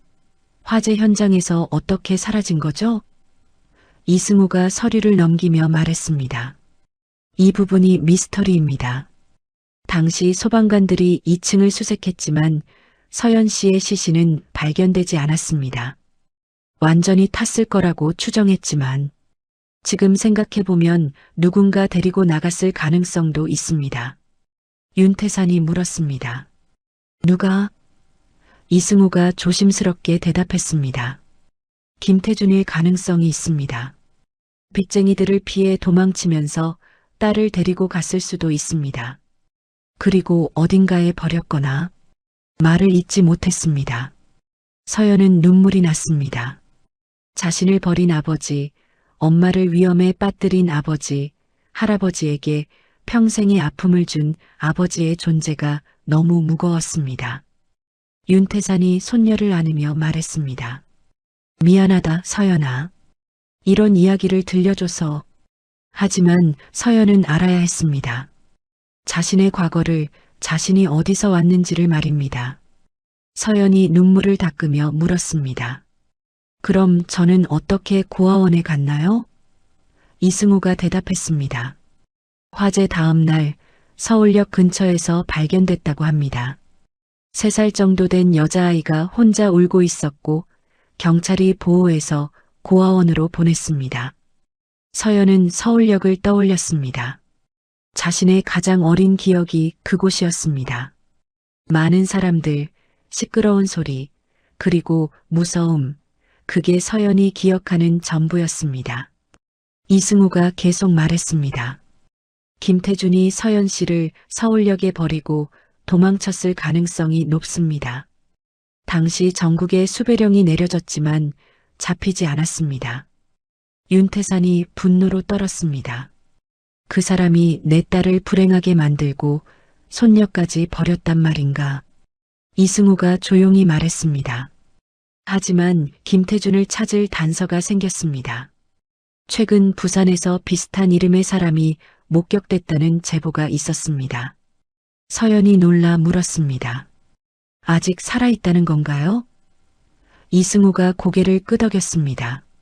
확실하지는 않지만 가능성은 있습니다. 제가 사람을 보내 확인하고 있습니다. 윤태산이 물었습니다. 만약 찾으면 어떻게 할 건가? 이승우가 대답했습니다. 법적 책임을 물어야죠. 방화교사, 유기, 그리고 서연은 복잡한 감정에 휩싸였습니다.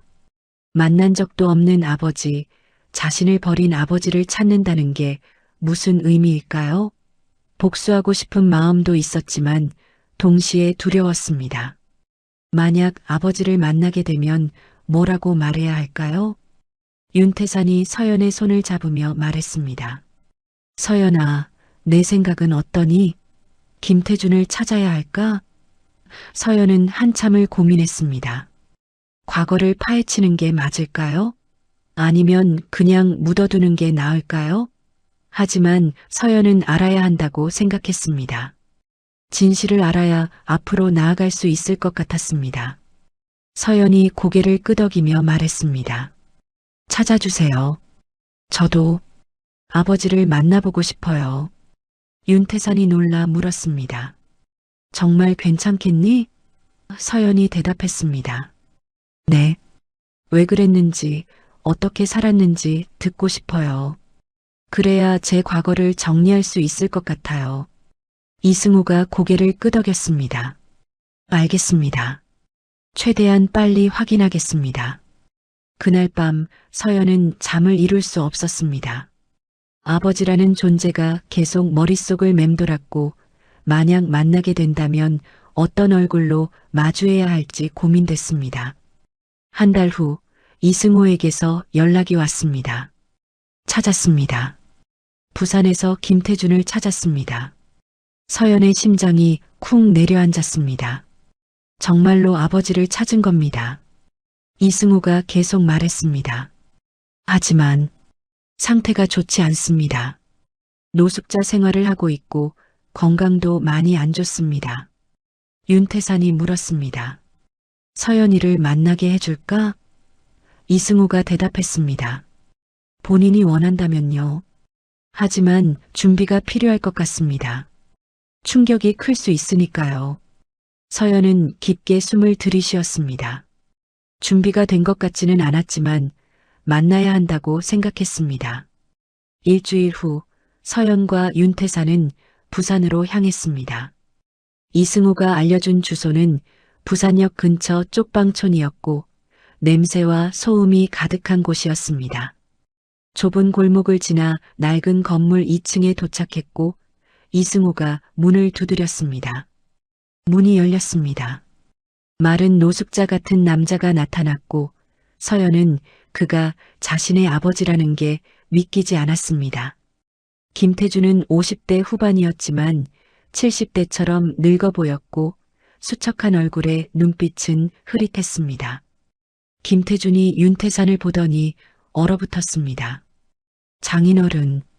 목소리는 쉰 목소리였고 떨리고 있었습니다. 윤태산은 아무 말도 하지 않았습니다. 김태준이 서연을 보더니 물었습니다. 이 아이가. 이승우가 대답했습니다. 서연입니다. 당신 딸입니다. 김태준의 다리가 꺾였습니다. 바닥에 주저앉으며 울기 시작했습니다. 미안합니다. 정말 미안합니다. 서연은 그 모습을 보며 복잡한 감정이 들었습니다. 분노, 슬픔, 연민, 모든 감정이 뒤섞였습니다. 서연이 조용히 물었습니다. 왜 저를 버렸어요? 김태준이 울먹이며 대답했습니다. 도망쳐야 했어. 빚쟁이들이 날 죽이려고 했어. 너까지 위험해질까봐. 그래서 말을 잇지 못했습니다. 서연이 다시 물었습니다. 그럼 왜 할아버지한테 연락하지 않았어요? 왜 30년 동안 아무 소식도 없었어요? 김태준이 고개를 숙였습니다. 부끄러웠어. 은희를 죽게 만들고 너까지 버리고 무슨 얼굴로. 눈물이 쏟아졌습니다. 윤태산이 차갑게 말했습니다. 당신 때문에 내 딸이 죽었어. 서연이는 30년을 고아로 살았고 그 세월 동안 당신은 뭘 했나? 김태준은 대답하지 못했습니다. 윤태산이 계속 말했습니다. 용서할 수 없어. 절대로. 하지만 서연은 달랐습니다. 아버지의 비참한 모습을 보며 서연은 깨달았습니다. 복수해봤자 아무것도 나아지지 않는다는 걸, 과거는 바꿀 수 없다는 걸 말입니다. 서연이 조용히 말했습니다. 아빠. 그 말에 김태준이 고개를 들었습니다. 서연이 계속 말했습니다. 저 이제 괜찮아요. 좋은 사람들 만났고 꿈도 생겼어요. 아빠가 저를 버렸지만 저는 혼자가 아니었어요. 김태준이 울먹였습니다. 서연이 마지막으로 말했습니다. 이제 그만 괴로워하세요. 저는 아빠를 용서할게요. 그 말에 김태준은 더 큰 소리로 울었습니다. 윤태산도 눈물을 닦았습니다. 이승우도 감동했습니다. 서연은 평생 자신을 버린 아버지를 용서했고 그 순간 서연의 마음속 깊은 곳에 있던 응어리가 풀렸습니다. 부산에서 돌아오는 길 윤태산이 물었습니다. 후회하지 않니? 서연이 고개를 저었습니다. 아니요. 이제 정말 과거를 정리한 것 같아요. 윤태산이 손녀의 손을 잡으며 말했습니다. 넌 정말 착한 아이구나. 내 엄마처럼 말이야. 서연은 창밖을 바라봤습니다. 이제 앞만 보고 나아갈 수 있을 것 같았습니다. 국제대회가 기다리고 있었고 새로운 꿈이 펼쳐지고 있었습니다. 과거는 과거일 뿐, 이제 서연은 자유로워졌습니다. 1년이 흘렀습니다. 서연은 윤태산과 이정우의 지도 아래 하루도 쉬지 않고 훈련했고 그 결과 놀라운 성장을 이뤘습니다. 이제 서연의 요리는 단순히 재료를 조리하는 수준을 넘어섰고 음식에 영혼을 불어넣는 경지에 이르렀습니다. 윤태산조차 감탄할 정도였고 이정우는 서연이 이미 자신을 넘어섰다고 인정했습니다. 드디어 국제요리대회 날이 다가왔습니다. 프랑스 파리에서 열리는 세계 최고 권위의 요리대회였고 50여 개국에서 최고의 셰프들이 모였습니다. 서연은 한국 대표로 참가했고 윤태산과 이정우가 함께 파리로 향했습니다. 비행기 안에서 서연은 긴장했지만 동시에 설렜습니다. 파리 샤를 드골 공항에 도착했을 때 서연은 처음으로 외국 땅을 밟았습니다. 낯선 언어, 낯선 사람들, 낯선 풍경이었지만 두렵지 않았습니다. 할아버지가 옆에 있었고 이정우가 함께였으며 무엇보다 자신의 실력을 믿었으니까요. 대회가 열리는 파리 엑스포 센터는 웅장했습니다. 세계 각국의 국기가 펄럭였고 유명 셰프들과 언론이 가득했습니다. 서연은 한국관 부스로 이동했고 그곳에는 이미 한국 요리 재료들이 준비돼 있었습니다. 된장, 고추장, 김치, 각종 나물과 한약재까지 고국에서 공수한 최상급 재료들이었습니다. 개막식이 시작됐습니다. 50여 개국 대표들이 한자리에 모였고 대회 조직위원장이 연설했습니다. 요리는 단순한 음식이 아닙니다.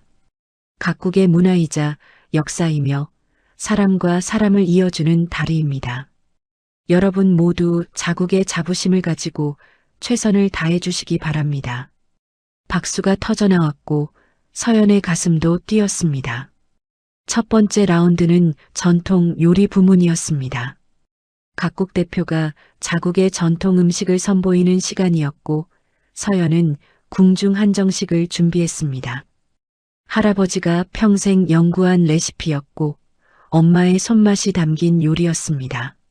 서연은 정성스럽게 재료를 손질했고 하나하나 정갈하게 플레이팅했습니다. 심사위원들이 한국관 부스를 방문했습니다. 미슐랭 3스타 셰프, 세계적인 요리 평론가, 각국의 명장들로 구성된 심사단이었고 그들의 눈빛은 날카로웠습니다. 서연이 만든 궁중 한정식을 보자 한 심사위원이 감탄했습니다. 정말 아름답군요. 마치 예술작품 같습니다. 심사위원들이 음식을 맛봤습니다. 첫 번째 심사위원이 나물 무침을 먹더니 눈을 감았습니다. 두 번째 심사위원이 전을 먹고 고개를 끄덕였습니다. 세 번째 심사위원이 밥을 먹고 미소를 지었습니다. 모두가 감동한 표정이었고 점수를 매기기 시작했습니다.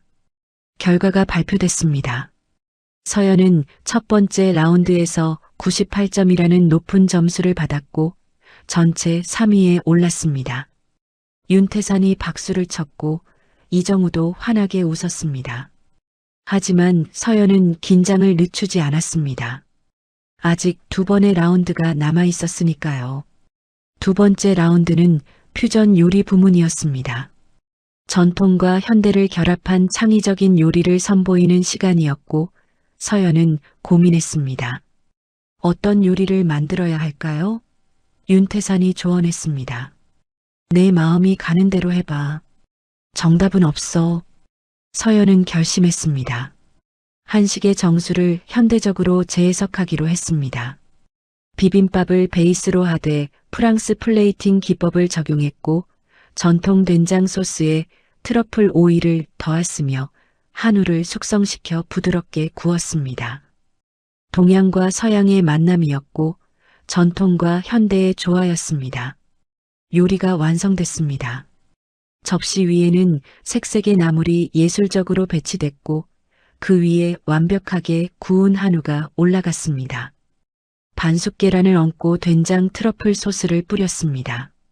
마지막으로 식용꽃을 장식해 완성했습니다. 화려하면서도 품격 있는 비주얼이었습니다. 심사위원들이 다시 방문했습니다. 서연의 퓨전 비빔밥을 보자 모두가 놀란 표정을 지었습니다. 이건 정말 독창적이군요. 한 심사위원이 말했습니다. 음식을 맛보는 순간 그들의 얼굴이 밝아졌습니다. 환상적입니다. 동양의 깊은 맛과 서양의 섬세함이 완벽하게 조화를 이뤘어요. 두 번째 라운드 결과가 발표됐습니다.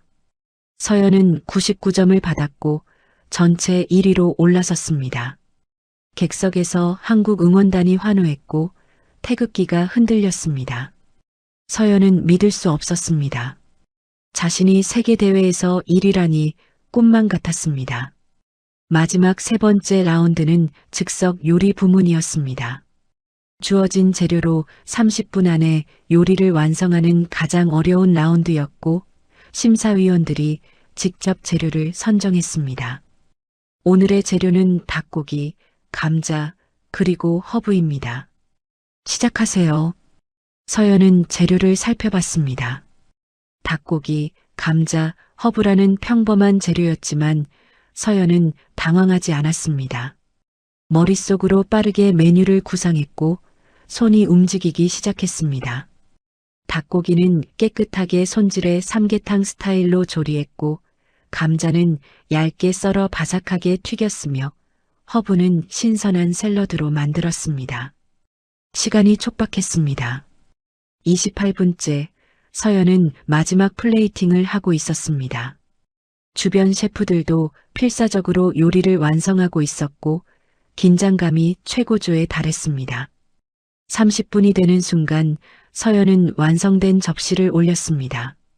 현대적으로 재해석한 삼계탕이었고 깊은 맛과 세련된 비주얼을 모두 갖춘 요리였습니다. 심사위원들이 마지막 심사를 시작했습니다.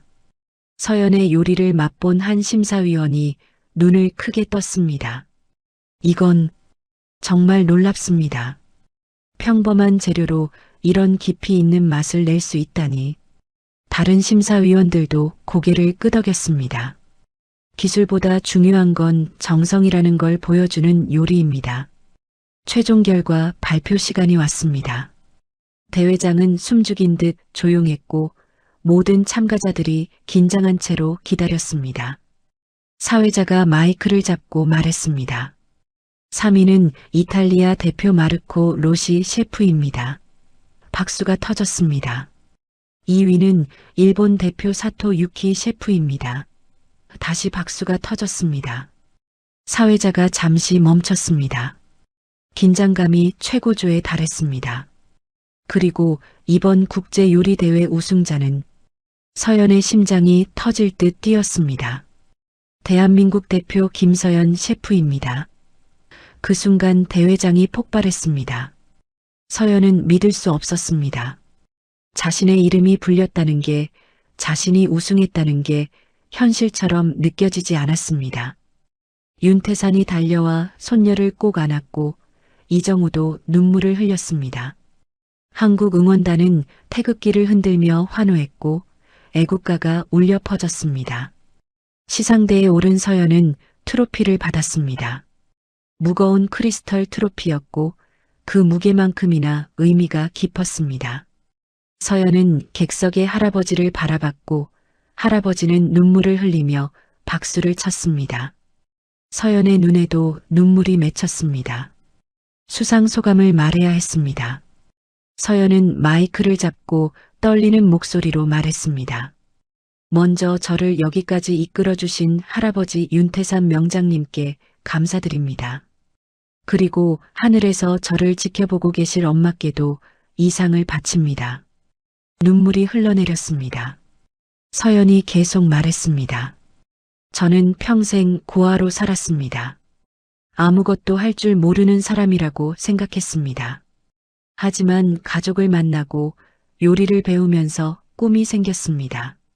오늘 이 자리가 꿈의 끝이 아니라 새로운 시작이라고 생각합니다.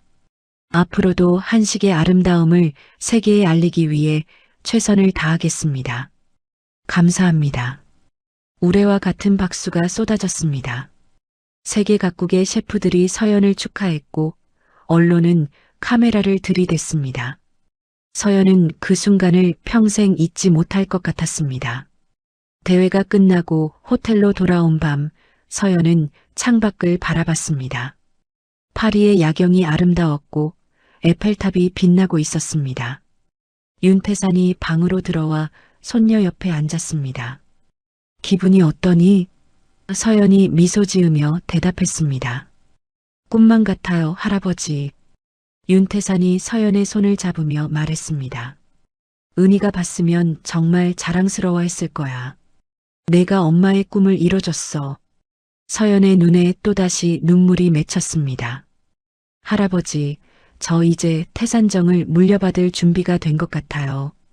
윤태산이 환하게 웃었습니다. 그래, 이제 내 차례야. 한국으로 돌아온 서연을 공항에서 수많은 사람들이 환영했습니다. 기자들, 팬들, 그리고 태산정 직원들까지 모두 나와 있었습니다. 서연은 처음으로 스타가 된 기분을 느꼈고 동시에 책임감도 느껴졌습니다. 6개월 후 윤태사는 공식적으로 태산정을 서연에게 물려줬습니다. 대대적인 행사가 열렸고 한식업계의 모든 명장들이 참석했습니다. 서연은 이제 태산정의 새로운 주인이 됐고 대한민국 최연소 미슐랭 3스타 셰프가 됐습니다. 취임식에서 서연은 다짐했습니다. 저는 할아버지의 뜻을 이어받아 태산정을 세계 최고의 한정식당으로 만들겠습니다. 그리고 한식의 아름다움을 전 세계에 알리기 위해 평생을 바치겠습니다. 박수가 터져나왔고 윤태사는 자랑스러운 눈빛으로 손녀를 바라봤습니다. 1년 후 서연은 태산정을 더욱 발전시켰습니다.